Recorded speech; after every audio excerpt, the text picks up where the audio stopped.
Okay, so imagine this. An AI that can find information, like pinpoint it, but not by searching the web like we do. It just knows it. Or think about zero. Just the number zero. We use it constantly, right?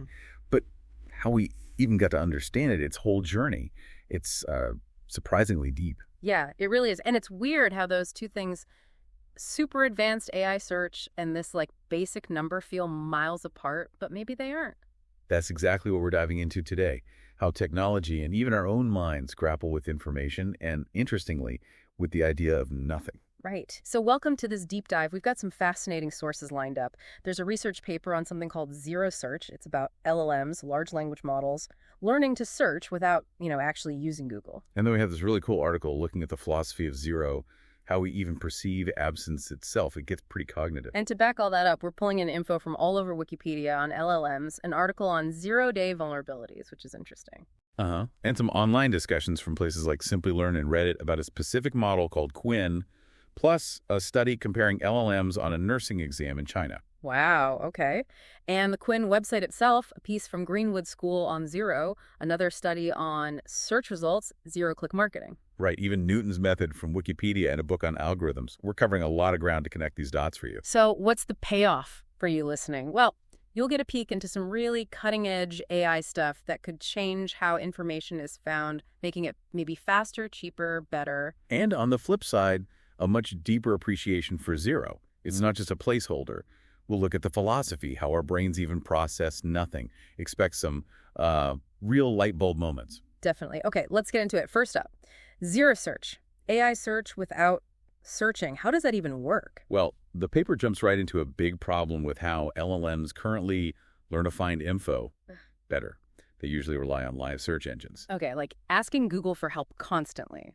Exactly. And the paper points out two major drawbacks. First, the internet is, well, the internet. The quality of info you get back is all over the map. Some good stuff, some junk. Right. Total lottery sometimes. That must make the AI training kind of unstable. Introduces noise. Precisely. Noise and instability makes it hard to reliably improve the AI's reasoning. And the second problem, cost. Ah, the API calls. Yep. Training these models, especially with reinforcement learning, can mean hitting those search APIs hundreds of thousands of times. That gets incredibly expensive really fast. It limits how big you can scale these efforts. Okay, so that's the problem Zero Search is trying to solve. How does it do it then without talking to Google? This is the clever bit. It's a framework based on reinforcement learning, but it encourages the LLM to develop its own search skills internally. No external search engine needed during the main training. Internally. The key insight, and they mention a supporting paper, is that these LLMs, from all that pre-training data they swallowed, already possess a huge amount of world knowledge. They can actually generate documents that are relevant to a query. Whoa, okay. So instead of fetching results, it creates its own results, like simulating a search engine inside itself. Kind of, yeah. They might not be perfect, could be noisy, but they're relevant enough to work with. And they start with something called lightweight supervised fine-tuning. Lightweight fine-tuning, what's that about? It's like an initial training phase. They show even smaller LLMs lots of examples of what search results look like, the style, the format. So the AI learns to mimic how a search engine would present information. It becomes a simulated search engine, essentially. Okay, got it. And because the AI is generating these simulated results itself, the researchers have more control, right? Unlike the Wild West of the actual internet. Exactly. That's a huge advantage. Heck They yeah. can control the quality of the simulated documents. Yeah. During that fine-tuning, using clever prompts, they teach the simulation LLM to generate both useful documents and deliberately noisy or unhelpful ones. Ah, so they can intentionally make the task harder or easier for the main AI that's learning to reason? Precisely. You can't do that with real-world search results. This control is central to their next big idea, the curriculum-based rollout strategy. Curriculum-based. Sounds like school for AI. Huh. Sort of, yeah. It means they gradually increase the difficulty. At the start of the training, the simulation LLM mostly generates high-quality, helpful documents. Okay, easy mode first. Let the main AI learn the ropes with good info. Right. Get the basics down, how to structure an answer, how to use the information. But then over time, they dial up the difficulty. The simulation LLM starts generating more and more noisy, less helpful documents. Simulating a tougher search environment, how do they control that gradual increase in noise? Is it random? Not random, it's controlled. They use a mathematical function, equation 1 in the paper. Think of it like a probability setting. It defines how likely the simulation LLM is to generate a noisy document at any given point in the training. So it gets progressively harder for the main AI to find the signal amidst the simulated noise. Exactly. It learns to handle challenging retrieval scenarios, adapting to poor quality information, which is crucial for real-world robustness. It's like taking the training wheels off slowly. And you mentioned scalability earlier. How does this simulation approach help with that? Well, because generating these documents is done by another LLM, the simulation LLM, you can speed things up dramatically just by throwing more computing power at it. More GPUs means faster document generation. Ah, so you can generate the training data much faster and cheaper than constantly hitting external search APIs. Right. It allows for much more efficient, large-scale reinforcement learning rollouts. Okay, makes sense. But does it actually work? What were the results like? Did this zero search approach hold up? The results they reported are pretty striking, actually. They found that even a smaller 3 billion parameter LLM used as the simulator could effectively teach the main policy model search skills. Okay, that's promising. But get this, a 7 billion parameter model used as the retrieval module achieved performance comparable to Google Search in their tests. Comparable to Google. Wow. And a 14 billion parameter version. It actually surpassed Google Search performance in their evaluations. Seriously. Better than Google without ever touching Google. Yeah, that's impressive. It really is. It suggests this internal simulation can be incredibly effective. And did it work across the board, like for different types of AI models? Yeah, they found it generalized well. It worked with different base models, instruction-tuned models, various sizes, and it plugged in nicely with common reinforcement learning algorithms like PPO and others. So it seems quite flexible. The paper mentions a multi-turn interaction template. That sounds like how the AI actually thinks or works through a problem, like steps. Exactly. It's a structured way the AI operates, both during training and when you use it. Table 1 shows it clearly. It uses specific tags. Think for its internal reasoning. Okay, like its internal monologue? Sort of, yeah. Then, if it decides it needs info, it uses search to formulate a query. Which goes to the simulation LLM. Right. And the simulated documents come back wrapped in information tags. Then finally, it gives its answer within answer tags. So it's quite transparent. You can kind of follow its thought process, think, search, process, info, answer. Exactly. It makes the process clearer and helps structure the learning. Now, reinforcement learning always involves rewards. How do they handle that here? And what's this less masking thing? Sounds important. It is crucial. So during training, the sequence includes tokens the main model generates, its thoughts, its search query, and the tokens from the simulated documents it receives. Okay, a mix of its own output and the input it got. Right. If you just trained on everything equally, the model might get confused or unstable because it doesn't control the content of those simulated documents directly. So loss masking basically tells the training process. Only calculate the learning adjustments based on the tokens the main model itself produced. Ignore the contribution from the simulated document tokens for this update step. Ah, so it only learns from its own actions and reasoning, not from the evidence it was given in that moment. Precisely. The paper notes that without loss masking, performance drops significantly. Table 7 shows this quite clearly. It's vital for stable training. Got it. So they ditch the API costs, but they still need GPUs to run that simulation LLM. How does the cost compare? Yeah, it's not free. They trade API costs for GPU compute costs. The paper does a comparison looking at commercial APIs like SERP API versus deploying GPUs on cloud platforms like AWS. Now, what's the scale? Well, for their example setup using a Qwen 7b model running for about 12 hours, they generated something like 64,000 simulated search requests. It gives you a ballpark of the compute needed. Okay. And did they show examples of these simulated documents, like good ones versus the noisy ones? They did. Table 10 has some good examples, like asking about Smokey the Bear's voice actor's spouse. A useful output gives Sam Elliott and Catherine Ross. A noisy one might give irrelevant facts or wrong names for a different query. It shows the simulator really learned to produce both useful and misleading stuff. Okay, this is really fascinating. It points towards AI that could be much more self-sufficient, faster, maybe cheaper, which brings us to LLMs more broadly. The Wikipedia article gives a decent overview, right? Yeah, it sets the stage well. Defines LLMs machine learning models focused on natural language, trained on absolutely massive text data sets using self-supervised learning. Huge number of parameters is key. And we know the big names, GPT 3.5, GPT-4, and Qwen, which was used in the Zero Search paper. Right.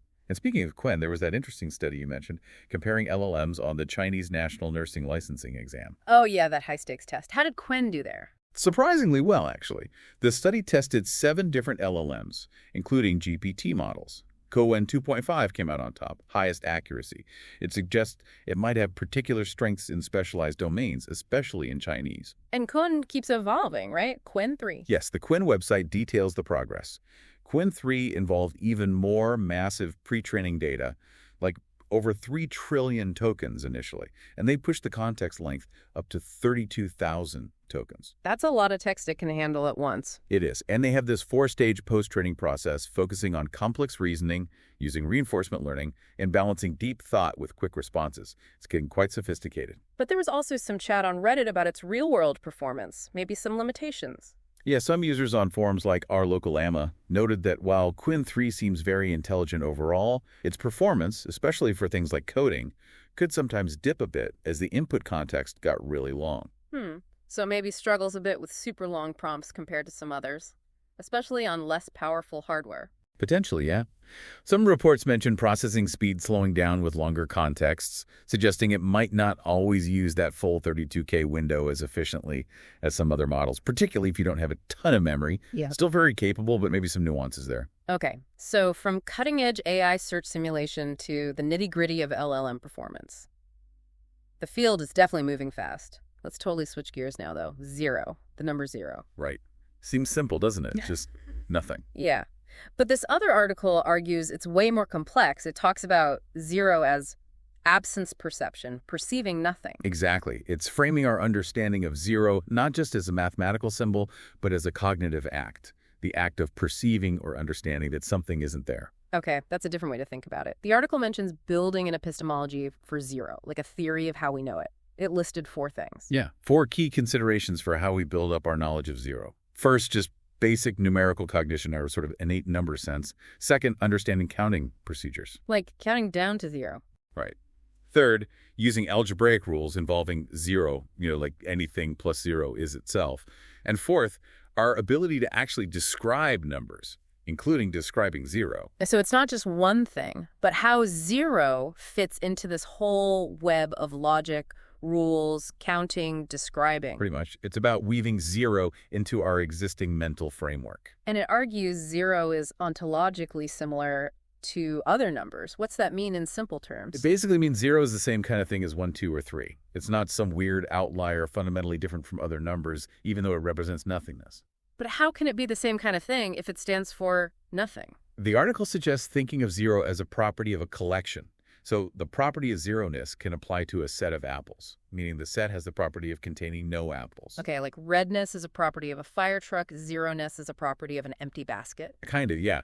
And it points out that concepts like 0 play similar roles in different systems, too. So how does this all come together in their epistemological story of 0? You mentioned logic and algebra. Right. Logic lets us talk about 0 coherently. Algebra gives us rules, like a plus 0 equals a. And interestingly, they cite that Wellman and Miller study from '86. The one with kids? Yeah. They found young kids were surprisingly good with rules like a plus 0 equals a, sometimes even better than with simple addition using positive numbers. That is surprising. You'd think adding 2 plus 3 would be easier than understanding the role of 0. It seems counterintuitive, doesn't it?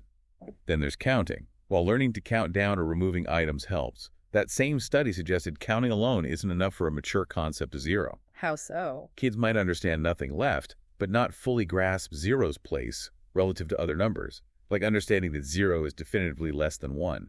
It takes more than just counting to get there. So it's a gradual integration. The article also mentioned cognitive science evidence. Yeah, evidence about our more fundamental, perhaps innate abilities to cognize numerical properties plays a part in this whole developmental story. And Wellman and Miller identified phases in how kids acquire this. 3 main phases. First, just naming the numeral 0. Second, connecting that symbol 0 to the idea of nothing. And third, the crucial step, integrating 0 into the number system, its place on the number line, its role in math. That makes sense as a progression. Now, the article also drew this parallel between 0 and silence. That felt quite poetic. It's a really neat comparison drawing on Sorensen's work. Think about it. You can locate silence, right? Silence in this room, just like you can locate 0 apples in this bowl. Okay, I see that. Both are defined by an absence in a particular place. Exactly. And both can be detected. A sensor can detect no items, a meter can detect low sound, and neither has positive qualities. Zero isn't red or heavy, silence isn't loud or melodic. They're defined by the lack of expected stimulation. But are we actually perceiving zero like we see color or hear sound? The articles seem to qualify that. Right, it clarifies the argument isn't necessarily about direct sensory perception of nothingness. It's more about how we represent absence in our cognition and our thinking.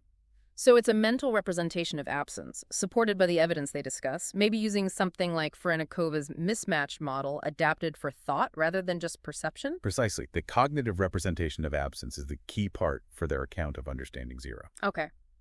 But what about the fact that zero, the concept, and the symbol appeared relatively late in history?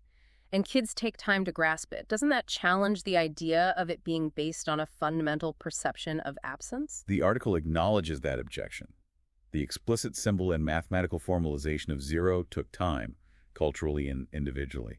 But it suggests the underlying cognitive capacity to recognize and represent absence might be more fundamental and develop earlier, even if labeling and fully integrating it as zero takes longer.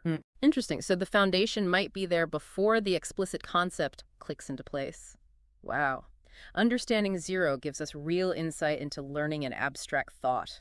Okay, now the big question. How do we bridge these two talks? Zero search and the philosophy of zero. Seems like a leap. It does, but think about zero search again. What's crucial for that AI to work well, especially with the curriculum learning? It needs to handle the noisy, useless information the simulator throws at it. Exactly. It needs to understand the absence of good information or recognize information that is effectively nothing useful for the task. That ability to discern signal from noise, where noise includes irrelevant nothingness, feels very connected to understanding absence. Learning to deal with noisy data is like learning to recognize what isn't helpful, what's effectively zero signal. That's a cool link. Yeah. And more fundamentally, zero itself is foundational to all the complex math underlying these AI systems, right? Absolutely. Algorithms like Newton's method, mentioned in those other sources, rely entirely on mathematical systems where zero is, well, pivotal for finding solutions. You can't do modern math or AI without it. Definitely. And then there are those other zero concepts we came across, Yeah. like zero-day vulnerabilities. Right, the security flaws. How does zero fit there? It refers to the fact that the software vendor has had 0 days of awareness about the vulnerability when it's discovered or exploited. There's an absence of prior knowledge and therefore an absence of a patch. An absence of defense. And the article stressed patching quickly because of that absence. Urgently, yeah. Yeah. Using examples like Java and Word exploits, though it also noted some vulnerabilities, like certain complex ones, might take longer to fix properly. Okay. And the last one was zero-click marketing. Yeah, where the user gets their answer right on the search results page. 0 clicks needed to go anywhere else. Again, the absence of a click, because the information, ideally, is complete right there. Exactly. It shows how presenting information can create a sense of nothing further needed, changing behavior. So it really does weave through. The AI needing to understand absent or useless data, Right. the mathematical foundation, the absence of a security patch, the absence of a user click. It's all about understanding nothing in different contexts. It seems that way. Whether it's highly technical AI or fundamental cognition, grappling with absence, with zero, is surprisingly central to how things work and how we understand them. Okay, so wrapping up. Key takeaways. Zero search is this really clever new direction for AI, training models to search internally by simulating results, potentially making AI more efficient, scalable, maybe even better than relying on live search. And the concept of zero, far from simple, is deeply tied to our cognitive ability to perceive and represent absence. It's a cornerstone of math, technology, and maybe even how we learn abstract ideas. Which leaves us with a final thought to chew on. As AI gets better and better at handling information, including understanding noisy data, irrelevant stuff, maybe even nothingness, how does that change how we find information, how we learn? Or maybe flip it the other way. Thinking about how complex it is for us to truly grasp zero, what other everyday concepts that seem simple might actually have hidden depths that shape how we interact with everything, including technology. Lots to think about there. Definitely. Well, thanks for joining us on this deep dive today. Yeah, thanks for listening.